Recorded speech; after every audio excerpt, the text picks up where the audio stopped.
Espírito nos ajude a entender o teu propósito. Pai, vamos entrar agora num assunto que há pontos relevantes que nós precisamos entender, Senhor. Que o Senhor nos dê a sabedoria para que nós possamos estar abertos à tua ajuda, Senhor, do teu santo e bom Espírito, em Cristo Jesus.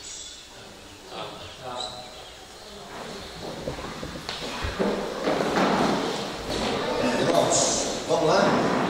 Vamos montar um quadro aqui nessa manhã?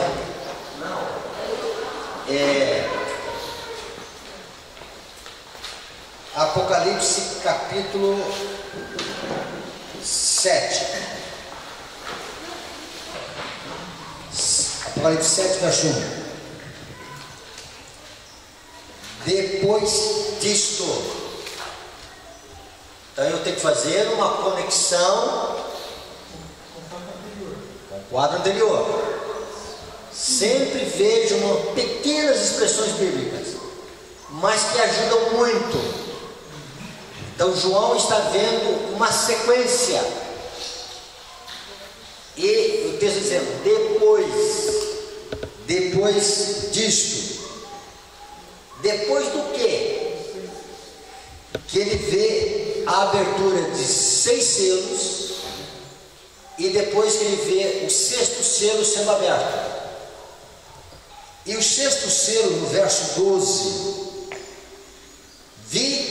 capítulo 6, verso 12, vi quando o cordeiro abriu o 6º selo, e sobreveio grande terremoto. Selo aqui são eventos. Esse selamento aqui, tá? Selo aqui é um livro aberto a acontecimentos. Não tem nada a ver com selamento de Apocalipse 7, nesse aspecto, tá? São acontecimentos. Nesses acontecimentos, o cordeiro abre o 6º selo e sobreveio grande terremoto. O sol se tornou negro como saco de crina, a lua toda como sangue, as estrelas do céu caíram pela terra como a figueira, quando abalada por vento forte, deixa cair os seus figos verdes. Essa descrição aqui, ela é comentada no grande conflito como sendo aqueles acontecimentos que começaram antes de 1844.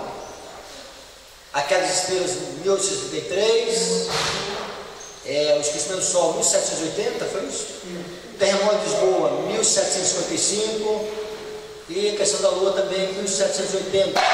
Então ali é bem claro para nós. O grande conflito diz, olha, esses acontecimentos aqui aconteceram antes do contexto ali do julgamento.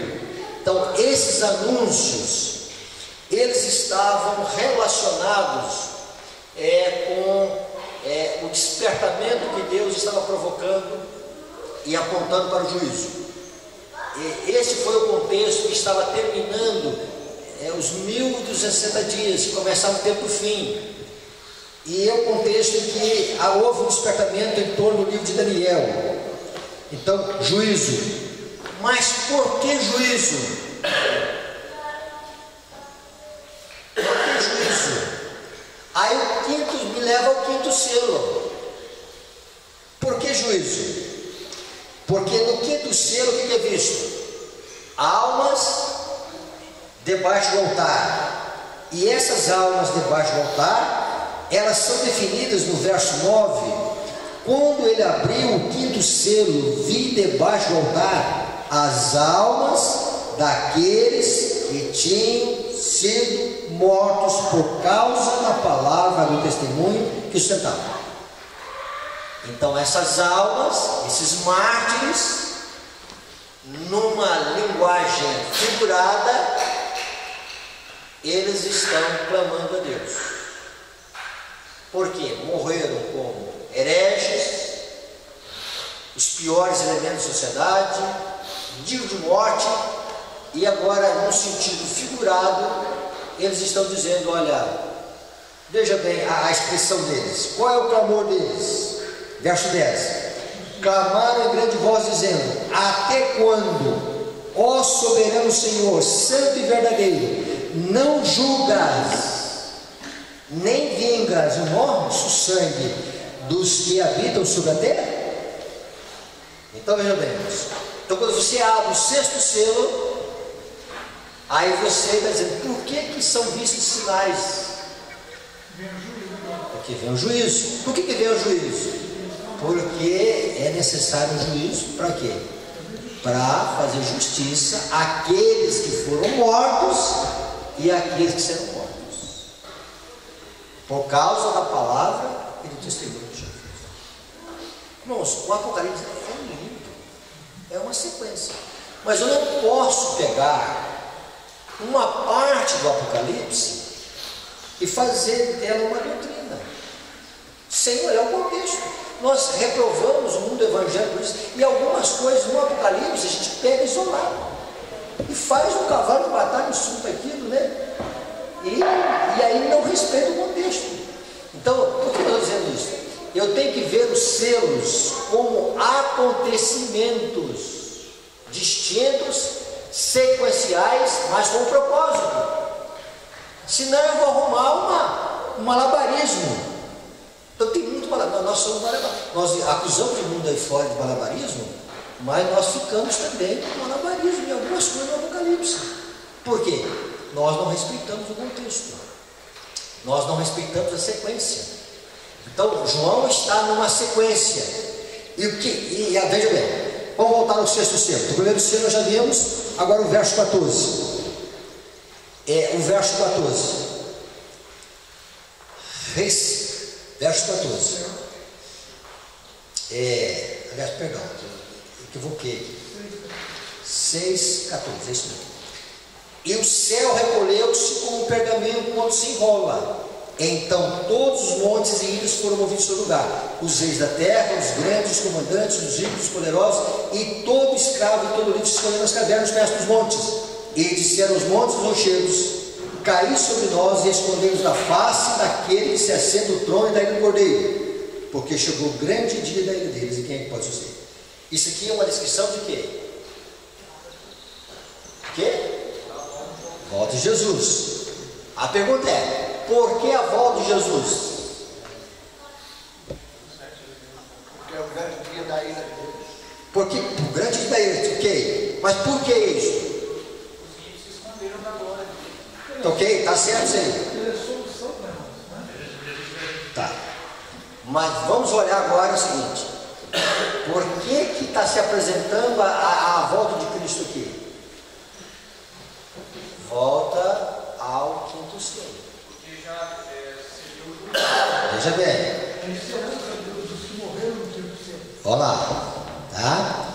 Então, o clamor dos mártires, no verso 10: até quando, ó soberano Senhor, santo e verdadeiro, não julgas e o quê?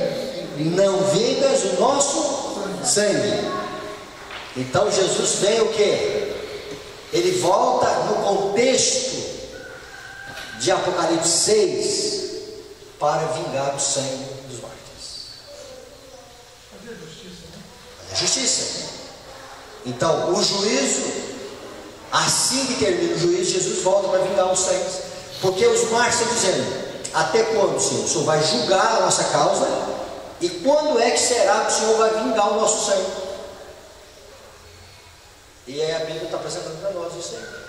Jesus julgando e Jesus vindo para vingar. Ficou claro isso? Os últimos mártires seremos nós, talvez? Sim. Vamos orar a Deus para nós sermos. Vocês podem ter patrocinado E às vezes a gente pensa que seria o pilar do mártir, mas é mais que não serão mártires, mas estarão perdidos. Vão achar que entregaram a vida. Ok, então lá em 1 Coríntios diz: ainda que eu dê meu corpo a ser queimado, se não tiver amor, nada feito. Entendeu? Vamos lá. Então vejam bem, ficou claro esse quadro, irmãos? Então, e João então ele vai terminar o sexto selo com os vivos reagindo diante da volta de Cristo. Cristo vindo para vingar o sangue dos mártires, e Cristo vindo para destruir os inimigos de Deus. E aí Jesus é apresentado no sexto selo, vindo das nuvens dos céus. Não apresenta essa expressão nuvem dos céus, né? Com as nuvens, melhor dizendo. E Jesus vem assentado aonde? Num trono. Isso aqui é essencial, tá? Nós entendemos aqui. Então, no capítulo 6, no verso 16, a expressão final diz: escondei-os da face daquele que se assenta no trono e da ira do Cordeiro. Então Jesus vem assentado no trono. Às vezes vemos no slide Jesus em pé, né? Então vamos corrigir esse conceito, né? Não chega a ser uma heresia, né? Mas vamos ver Jesus sentado no trono, como Rei dos Reis e Senhor dos Senhores. É gente do universo, soberano, tá? Ele é rei, está no comando. E aí o que acontece? E os ímpios estão dizendo: quem é que pode suster-se? Quem é que pode permanecer em pé? Aí o que deveria acontecer? A abertura do sétimo selo, o último, vem numa sequência, abrindo o primeiro, o segundo, o terceiro, o quarto, o quinto, o sexto, o sétimo. Aí há uma pausa.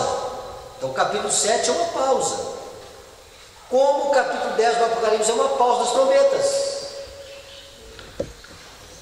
Então faz uma lacuna, mostra uma realidade maior, para o quadro ficar melhor ainda, para a visão aumentar. Então o Apocalipse trabalha sempre em cima de janelas, como um computador. Você abre uma janela, dali você abre outra janela e vai ampliando as janelas, e a visão vai aumentando. Então são janelas que são abertas para nós, tá? Então o capítulo 7 é uma janela que é aberta para mostrar o quê? Quem são aqueles que vão permanecer de pé diante do trono. Simples assim. Não tem nada de difícil, de obscuro. Só seguir a linha de raciocínio que está lá, sem interpretar. Aliás, muita coisa do Apocalipse a gente interpreta às vezes sem montar a visão na mente. E a gente faz uma confusão tremenda. Entendeu? Então vamos lá. Dentro desse aspecto, irmãos, e aí vejam bem, João vai ter a visão agora dos 4 anjos, capítulo 7, verso 1. Depois disso, depois que ele vê o término do sexto selo, vê 4 anjos em pé nos 4 cantos da terra, conservando segundo os 4 ventos da terra, para que nenhum vento soprasse sobre a terra, nem sobre o mar, nem sobre as árvores, nem sobre árvore alguma. Vi outro anjo que subiu nascido do sol, tendo o selo do Deus vivo, e clamou em grande voz aos 4 anjos, aqueles aos quais foi dado fazer dano à terra e ao mar, dizendo: não danifiqueis nem a terra, nem o mar, nem as árvores, até selarmos na fronte do Senhor nosso Deus. Tá? Deixa eu só ver aqui, só volto um detalhezinho aqui, tá? Deixa eu ver aqui.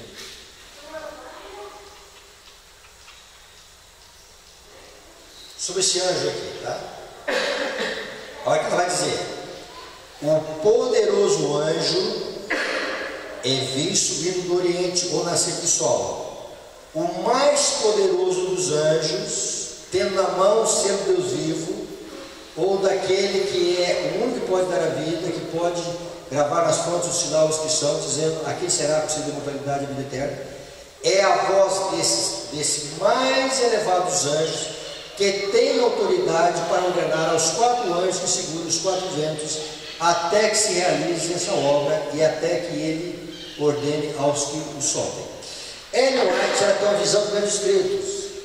Ela não usa essa expressão dos Velhos Escritos, esse poderoso anjo que tem autoridade sobre os anjos, nesse contexto aqui que ela está falando aqui, nesses detalhes. mas ela diz que um poderoso anjo sai do trono de Deus, recebe de Jesus Cristo a missão de ordenar aos 4 anjos que retêm os ventos até que o servo de Deus seja selado, que é o mesmo contexto que aqui. Então, chegando em casa, você vai ler Primeiros Escritos e você vai ver lá uma visão sobre o selamento, que ela fala sobre isso, tá? Ok, tendo essa visão, vamos voltar lá ao capítulo 7 e ao capítulo que nos interessa aqui nesse estudo aqui, tá?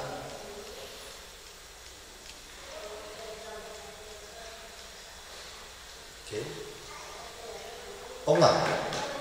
Então, a primeira coisa, depois que João vê esses 4 anjos, e recebendo ordem desse anjo que vem da nascente do sol, até selarmos na fonte do céu nosso Deus. Verso 4: Então ouvi os números que foram selados, que era 144 mil de todas as tribos de Israel. Da tribo de Judá foram selados 12 mil, da tribo de Ruben 12 mil, da tribo de Gad 12 mil, da tribo de Aser 12 mil, da tribo de Naftali 12 mil, da tribo de Manassés 12 mil, da tribo de Simeão 12 mil, da tribo de Levi 12 mil, da tribo de Zaccar 12 mil, da tribo de Zebulon 12 mil, da tribo de José 12 mil, da tribo de Benjamim foram selados 12 mil. Já estudamos muito sobre isso, tá? Então é o seguinte: quem vão ser os selados? Os 144 mil. Quem é que vai permanecer em pé diante da vinda de Cristo? 144 mil. Quem é que vai ver Jesus sentado no trono? Os 144 mil, tá certo? Quem é que vai estar ao lado dos ímpios, no terror dos ímpios, no desespero dos ímpios? 144 mil. Vai ter 2 grupos, salvos e perdidos. Um grupo está aguardando a vinda de Cristo, outro grupo não está aguardando, tá? E quando Jesus aparece, um grupo reage de uma maneira, e como os 144 mil vão reagir diante da vinda de Cristo. E essa tem que ser também o nosso entendimento aqui. Mas antes de chegar a esse entendimento, irmãos, vamos montar isso lá. Então João está vendo, aliás, ele não está vendo os 144 mil, ele só ouviu. João não viu os 144 mil, ele ouviu. Ficou claro isso? Verso 4? 7, verso 4. Então vejam bem: então ouvi o número dos 144. João não viu, mas no verso 9, João vai ver. E o que ele vai ver? Grande multidão. Uma coisa, depois dessas coisas, vi e eis grande multidão, que ninguém podia enumerar, de todas as raças, tribos, povos, línguas, em pé diante do trono, diante do Cordeiro, vestido de vestiduras brancas, com palmas nas mãos, e clamavam em grande voz, dizendo: ao nosso Deus que se assenta no trono e ao Cordeiro pertence a salvação. Então o que João está vendo? Ele está vendo uma grande multidão. E essa grande multidão está onde? Diante do Cordeiro, ok. Mas antes está diante do Cordeiro. Ela está diante do trono. Observe, irmãos, que o 6º selo termina com o trono. Então o trono aqui, eu não posso descartar o trono aqui. Aí mostra o selamento. E quem serão selados? São aqueles que vão estar diante do trono também, não é assim? Antes, Jesus está voltando aqui, eles estão diante do trono, não estão? Sim, estão diante do trono. E agora uma grande multidão está diante do trono, tá? E essa grande multidão está diante do trono. E aqui a gente vê algumas coisas. Eles estão com vestes brancas. Eles vieram de todos os lugares. Nós colocamos a palavra ali, universalidade, vieram de todos os lugares. Uma grande multidão que ninguém podia contar, inumeráveis. Eles estão com palmas na mão, né? Não é disso que essas palmas são símbolo de vitória. Eles vieram da grande tribulação e têm as suas vestes branquiçadas, tá? Então agora há uma ênfase no trono. Vamos imaginar que isso aqui está o trono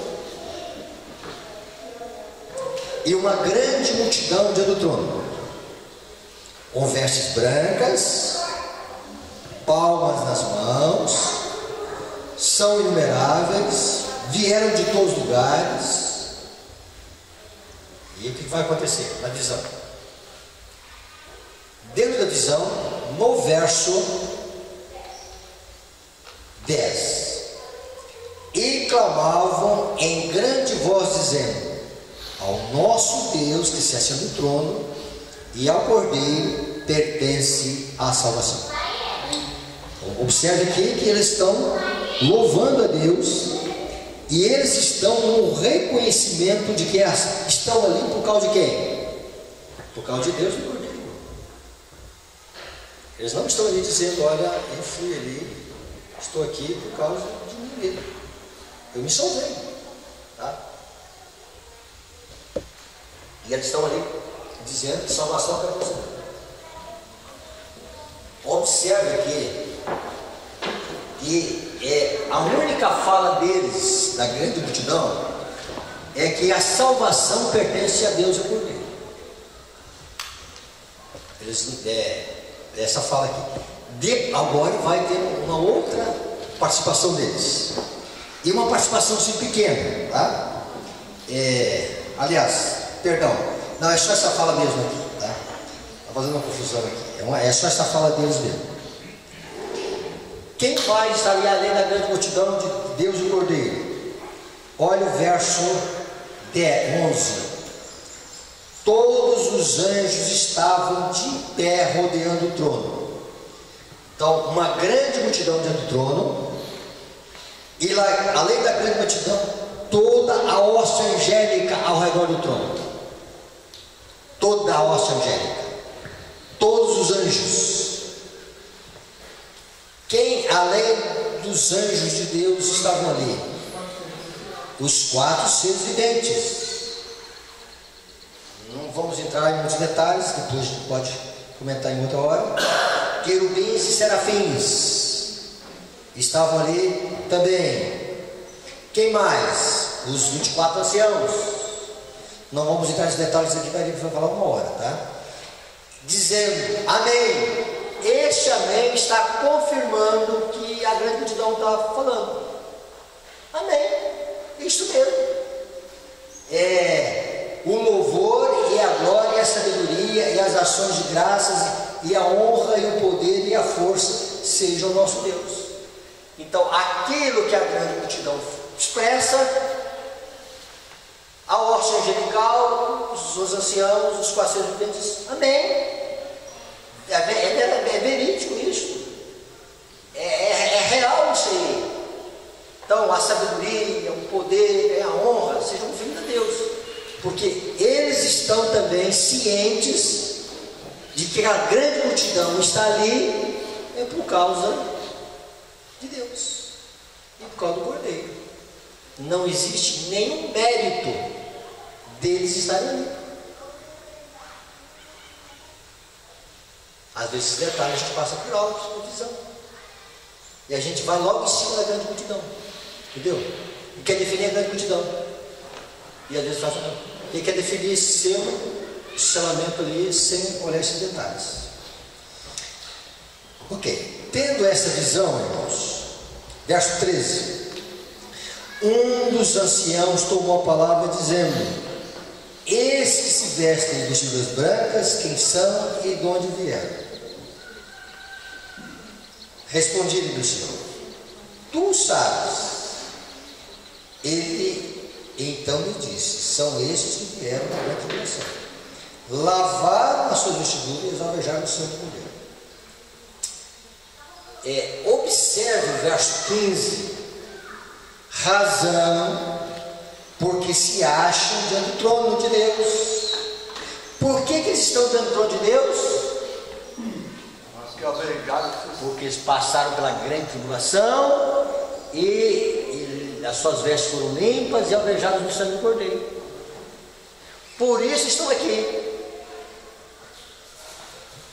Não é a multidão dos remidos, mas é uma multidão que passa pela grande tribulação.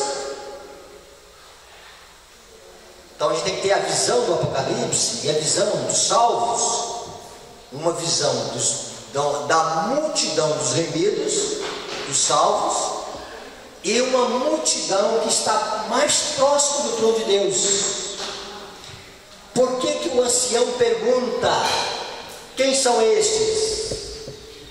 Ele sabia? Sabia. E o texto está dizendo que ele sabia. Quando ele faz a pergunta: quem são estes? E João devolve, fazendo a pergunta, e João devolve a pergunta: meu Senhor, tu sabes. Não é isso que está escrito na Bíblia? Mas por que então que o ancião faz isso? Tá certo? Então é o seguinte: o que acontece aqui na terra, o céu sabe. Irmãos, esse drama, esse cenário do grande conflito, por que os 24 anciãos têm que ter essa importância? Porque eles pertencem ao conselho administrativo de Deus. Eles estão acompanhando aqui. E quando a gente vê o Apocalipse assim, a gente começa a ver a beleza do Apocalipse. E dentro essa grande tribulação não é da Idade Média, não. Tá. Vamos chegar nessa grande tribulação, tá? Então agora tem uma explicação para a questão ali. Razão porque se acha no trono e o serve de dia e de noite para o seu santuário. E aquele que se assenta no trono estenderá sobre o seu tabernáculo.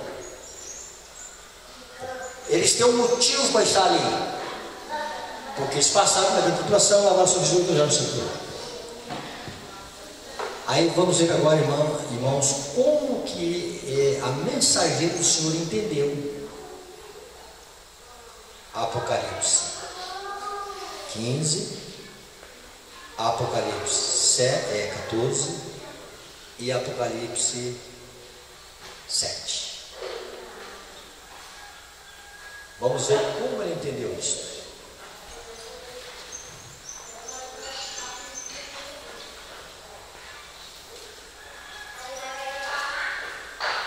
No mar cristalino, onde é citado o mar cristalino no Apocalipse? No céu. O mar cristalino, ele é visto no capítulo 4 como sendo ali o pavimento do trono de Deus. Em Apocalipse 15, o que está escrito lá? Verso 2: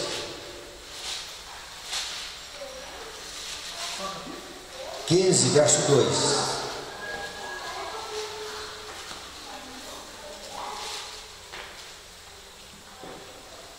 Vi como que um mar de vidro mesclado de fogo. Que fogo é esse que está no mar de vidro? A glória de Deus. Então a glória de Deus reflete no piso, como um cristal, e dá aquele brilho acentuado no piso, certo? A glória de Deus é como um fogo consumidor. Em Daniel a gente vê que um rio de fogo manava e saía diante dele. Os olhos como olhos de fogo. A figura que nós vimos em Ezequiel, tanto de Jesus como do Espírito Santo, fogo, reluzente. E aí veja, então, no mar, está ali diante do trono, naquele mar como que de vidro misturado com fogo, tão resplandecente ele pela glória de Deus, está reunido o quê? A multidão dos que saíram vitoriosos da besta, da sua imagem, do seu sinal e do número do seu nome. Apocalipse capítulo 15, verso 2. Quem são esses vitoriosos da besta? Quem é? Sol, sabe? Quem são os sol? Conhece a multidão?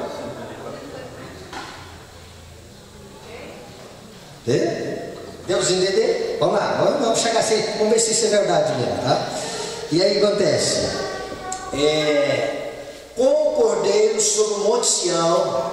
Aonde está o Monte Sião? Apocalipse 14. Olha aqui. Isso aqui é uma descrição na sequência, tá? Capítulo 14, no verso 1. O que nós encontramos no verso 1? Veja o que está escrito aqui. Olhei, eis o Cordeiro em pé sobre o Monte Sião, e com ele 144.000, tendo na fronte escrito o seu nome e o nome do seu pai. Então, observe aqui que Ellen White ela vem descrevendo uma multidão de salvos que saíram vitoriosos da besta, do seu sinal, do seu número, da marca do seu nome. Ok, tá? E ela continua descrevendo: com o Cordeiro sobre o Monte Sião, tendo harpas de Deus. Aonde que a gente encontra harpas de Deus no Apocalipse? Em relação aos salvos. Então veja bem, essas harpas de Deus são apresentadas no capítulo 5, mas nós queremos, ali são harpas na mão dos anciãos. Mas o que nós precisamos ver são harpas vistas no capítulo 15, no verso 2. Vi como que um mar de vidro mesclado, como um mar mesclado de fogo, e os vencedores da besta, sua imagem, com o seu nome, que se acham em pé no mar de vidro, tendo harpas de Deus. Então, Apocalipse 15 apresenta os vitoriosos, e a característica dos vitoriosos da besta é que eles têm harpas de Deus.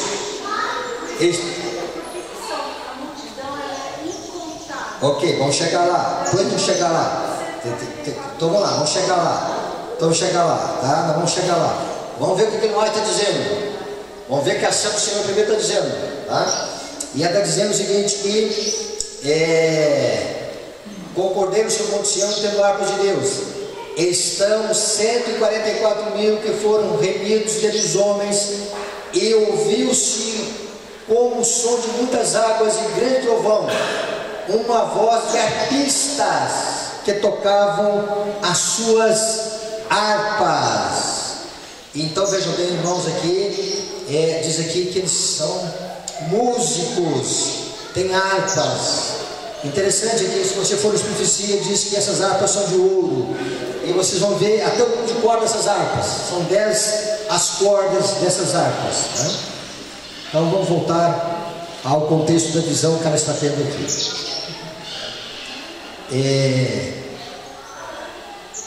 Veja o verso 2 no capítulo 14.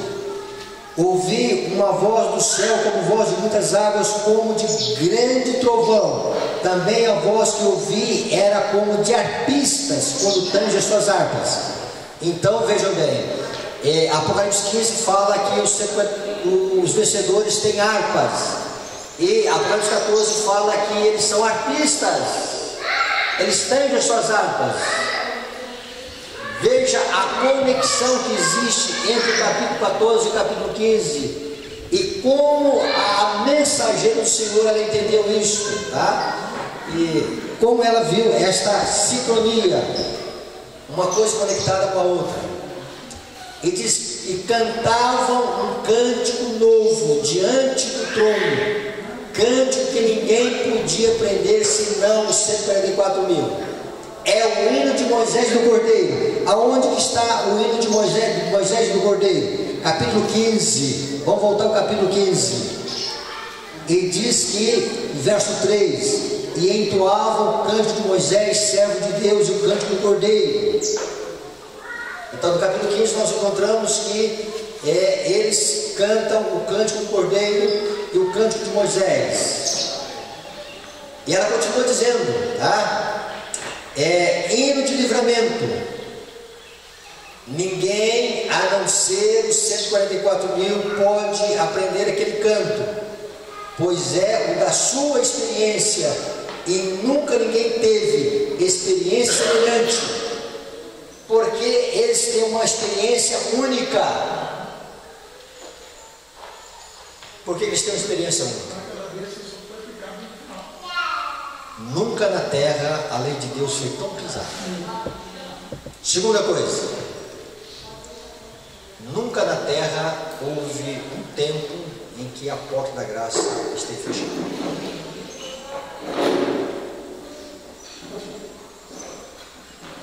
Terceiro, nunca houve no planeta Terra um tempo de angústia como é a grande tribulação.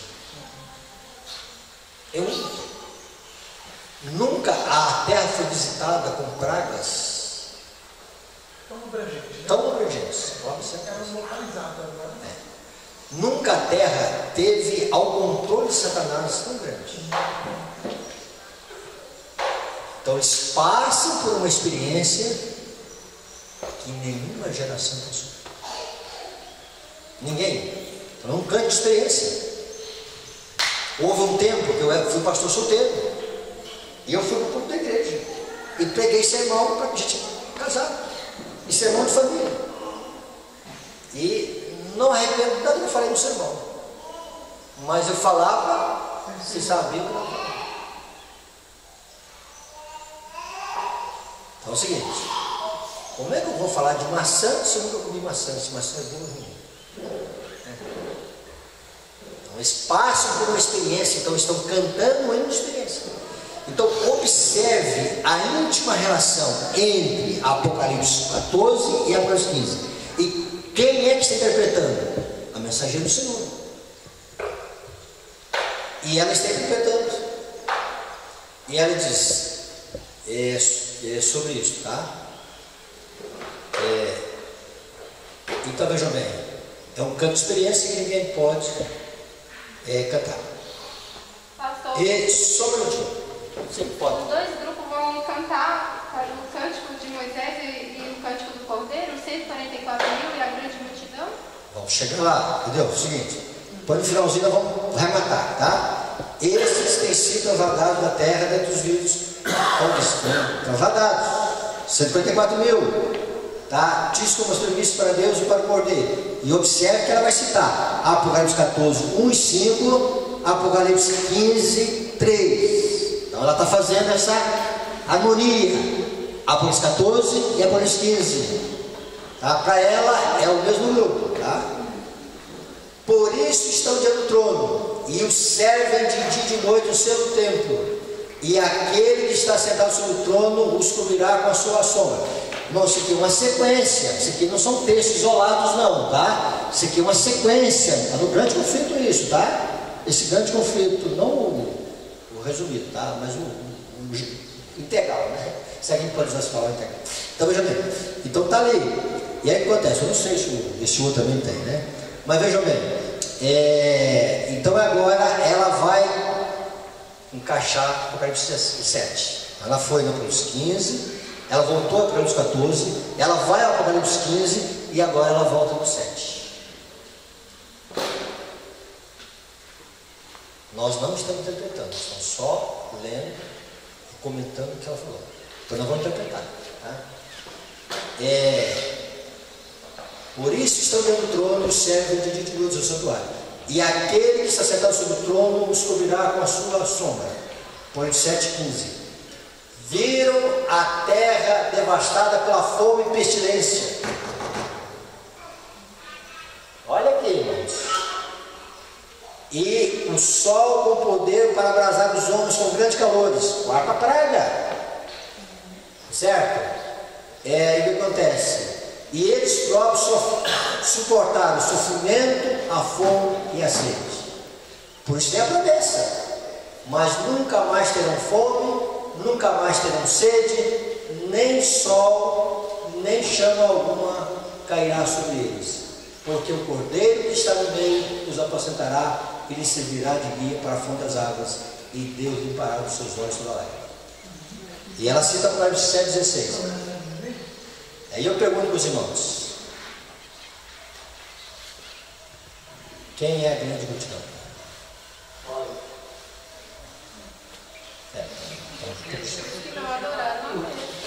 Na visão de animais, Você pode falar.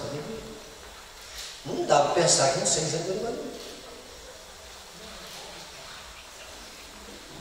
Entendeu? É o mesmo grupo, não são dois grupos então.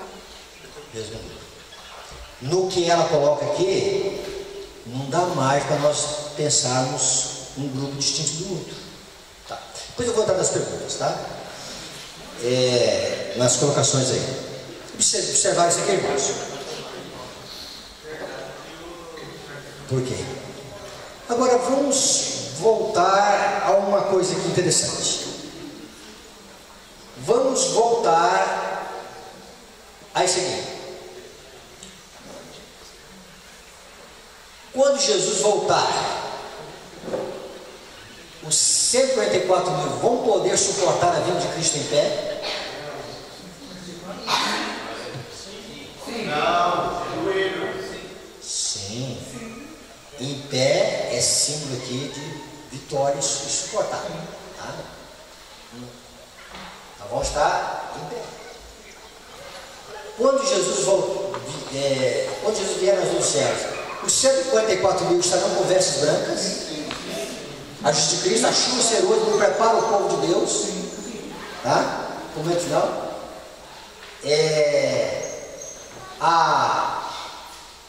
Pode-se dizer que os 144 mil poderão ter palmas nas mãos porque são vitoriosos?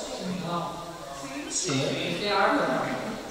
Eles têm arma. Só os 144 mil têm arma, porque só eles podem. Sim, mas é isso daí. A palma das mãos é para o grande multidão. Tá. Entendi. Ok. Entendi. Certo. Os 144 mil passarão pela grande tribulação? Terão as suas vestes limpas e embranquecidas no sangue do Cordeiro? Por que a gente não pode relacionar a grande multidão com os 144 mil? Porque a grande multidão vem da doutrina. E os 144 mil vem da igreja pura, de doutrina. Tá. Que não se Então contabilizou. veja bem, vamos lá. Que não se contabilizou. Como que Ellen White viu a grande multidão dos 144 mil? Vocês não lemos ali. Mas eles estão mesmo. Veja bem. Está diante do trono. Então veja bem. 144 mil estão de um lado e a grande multidão Não é isso que a Bíblia está dizendo. Mas eles vão estar diante. Não, a Bíblia não está dizendo isso. A Bíblia está dizendo de um grupo chamado grande multidão, que eles estão diante do trono e eles passaram pela grande tribulação. E agora há uma acentuação, porque eles estão diante do trono. Por que eles estão diante do trono? E eles o servem de dia e de noite. Essa expressão servir são sacerdotes. Eles não estão lá por acaso. E aí quando Ellen White, o que ela faz? Você quer mesmo colocar uma reação mesmo, tá? Ela faz essa conexão entre 14, 15 e 7, e para Ellen White é o mesmo grupo. Então ela foi numa sequência. Ali não foram textos isolados.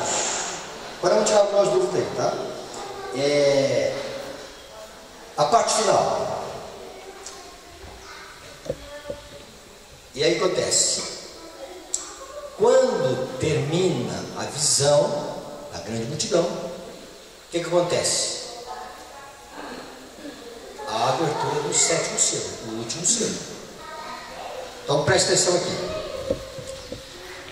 Sexto selo, uma pausa, mostra os 154 mil e a grande multidão. E depois, quando termina a visão da grande multidão, vem a abertura do sétimo selo. Eu não posso interpretar o sétimo selo separado da linha de raciocínio que vem se desenvolvendo aqui. Eu não posso arrumar um malabarismo profético para interpretar aqui isoladamente. Eu tenho que ver o quê? Que o quinto selo tem um clamor. E eu posso fazer isso até do primeiro selo também, tá? Só pegando do quinto. Mas é uma sequência de eventos sucessivos. E o quinto é, até quando, Senhor? Julgas e vingas. Aí o sexto selo mostra o tempo próximo ao julgamento, e mostra o pós-julgamento. Jesus vem vingar. Aí o que acontece? O que seria o normal? A sequência do sexto selo sendo aberto e do sexto selo sendo aberto do sétimo selo sendo aberto numa linha de raciocínio em sequência ao sexto, certo? Então, se eu pego o sétimo e jogo no ar sem sequência, eu faço um malabarismo. E aí aparece lá a expressão de enigmas para nós, né? Meia hora de silêncio no céu.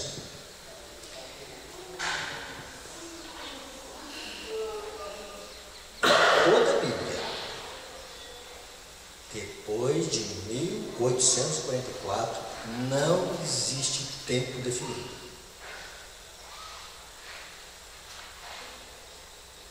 O Apocalipse 10 fala sobre isso.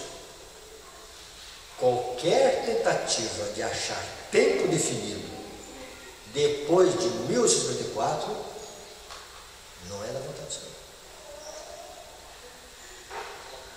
E aí, como igreja, nós interpretamos, gente desse, e aprendi isso, que esta meia hora significa Jesus buscando os seus, e durante 7 dias nós viajamos para o céu. Em parte, isso é correto. O primeiro escrito fala isso. Mas a grande pergunta é: mas isto é uma sequência do sexto selo? Quando eu vou para a irmã White, aí ela vai me dizer coisas que eu nunca tinha visto.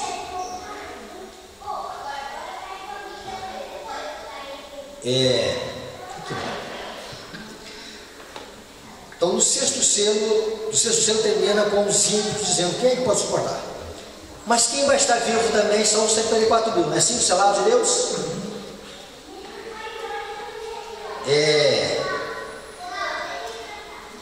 Aí ela comenta que quando Jesus vem na nuvem dos céus, os justos, os 144 mil, de igual modo aos ímpios, vão tremer e vão clamar. Está no grande conflito isso.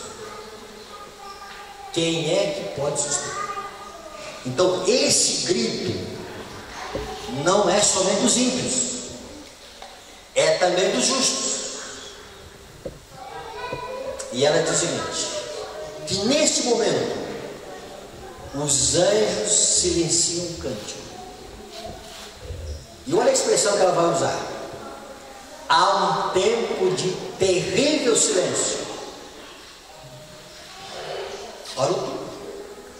Os anjos cantando, louvando, agradecendo a Deus, o momento mais triunfante de Deus aqui na terra. E os justos, naquele resplendor, nunca se depararam com um resplendor tão grande, numa grandeza tão grande. Senhor, quem é que pode suster-se? Os anjos paralisam tudo. Cessa tudo. Ela diz lá: cessou. E ela diz: há um tempo de terrível silêncio. Aí ela fala que Jesus expressa. E Jesus olha para os seus, os vivos, e ele diz: a minha graça te basta. Ela diz: os anjos voltam a cantar e os justos se alegram. Então, quando eu olho isso, irmãos, se você quer crer nos 7 dias, não vai interferir nada na sua vida, tá? Mas é malabarismo.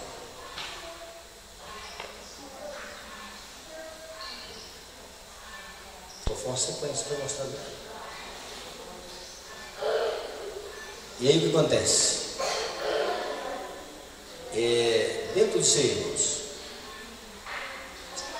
Deus dará o último choque de realidade para os salvos. Eles vão ter honrarias no céu. Serão reis e sacerdotes. Eles não vão estar na agricultura. Eles vão servir a Deus como sacerdotes diante do trono. E serão reis. No Monte Sião será aonde estará o nome deles gravado em tábuas de pedra com letras de ouro. Só eles entram lá, porque eles fazem parte do conselho administrativo de Deus. Monte Sião, o templo que ela viu lá, é o templo da casa de negócio de Deus. Jerusalém é o local do centro do governo de Deus, o centro da terra e do universo. Vai ser novo céu, nova terra. Jerusalém tomando esse aspecto. E os 144 mil próximos ao trono de Deus, servindo a Deus.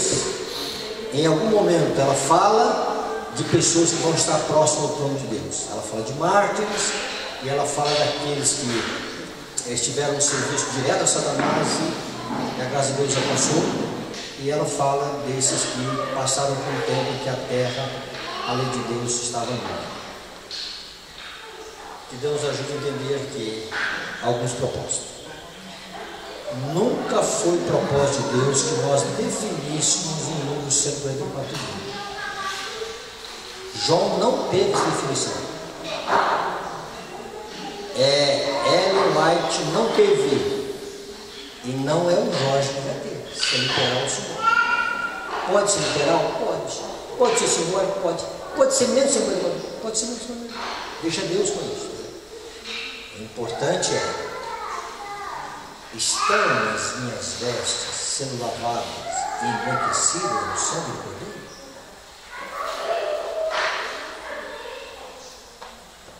Essa é a nossa pergunta. A nossa ênfase deve ser esta. Porque se as minhas vestes não estão sendo lavadas e embranquecidas no sangue do Cordeiro,